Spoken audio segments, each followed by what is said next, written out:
आखिरकार रंग लाई prime time news की मुहिम। एलडीए से हटाए गए संयुक्त सचिव सुशील प्रताप सिंह।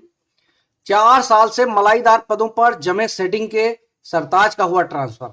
अवैध निर्माणों को संरक्षण देने वाले विहित प्राधिकारी की हुई छुट्टी। उत्तर प्रदेश में चौथे स्तंभ की ताकत का सबसे बड़ा प्रमाण है।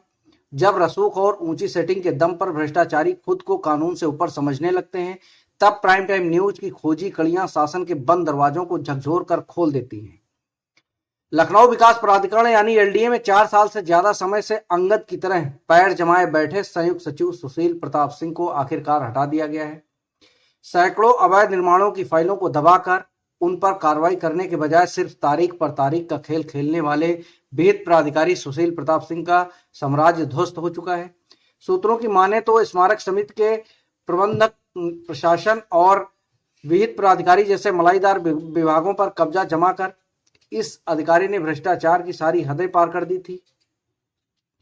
प्रवर्तन जोन 3 के अंतर्गत आने वाले सिंधु नगर, कृष्णानगर के उस अवैध लखनऊ हॉस्पिटल को याद कीजिए, जहां नियमों को ताक पर रखकर मौत की इमारत खड़ी कर दी गई थी। लेकिन साहब कार्रवाई करने के बजाय सिर्फ तारीखें बांटकर उस अवैध अस्पताल को सरकारी संरक्षण दे रहे थे। लेकिन जब इस खबर को पूरी ताकत से उजागर किया गया तो शासन के आला अधिकारियों को संज्ञान लेना पड़ा।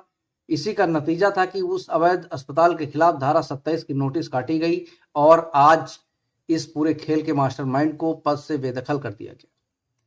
शासन में मजबूत पैठ होने के कारण लंबे समय से इनका ट्रांसफर रुका हुआ था, लेकिन जब भ्रष्टाचार के पुख्ता सबूतों के साथ खबर सीधे मुख्यमंत्री कार्यालय और शासन के शीर्ष अफसरों तक पहुंची तो जीरो टॉलरेंस की नीति के तहत इस दागी अधिकारी को हटाने के अलावा कोई रास्ता नहीं बचा। यह जीत सिर्फ एक खबर की नहीं, यह जीत लखनऊ की जनता की है, सुशासन की है।